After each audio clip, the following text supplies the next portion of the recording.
Hey guys, so we're gonna go install, first thing we're gonna do, we're gonna install the Java. We agree to start a free download. And here you can see the system requirement. You can have Windows 10, 8, 7, Vista. Really? Anyone has Vista? But anyway, in case you have, you can use that. So you get the file. I'm gonna show you. It's gonna ask you, so you click install, and it's a simple installation.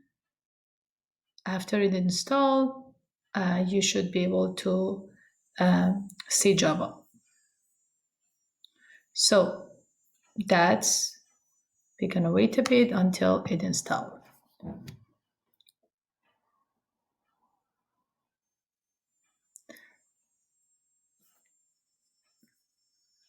So basically, Oracle is responsible for the JVM, is the company that took over JVM and Java. So now we're going to finish installing it.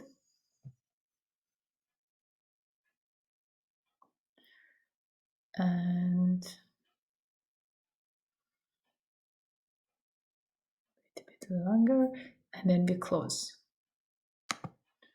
Okay, so that's the step one to install the Java. You can validate and see if it's installed. I believe it should be in your C drive, program files, and you should have a folder named Java, and that's how you know if your JDK is installed and it's the version 1.8. Okay, so that's step one. Step two, we're gonna check Scala, which is gonna be in the next slide.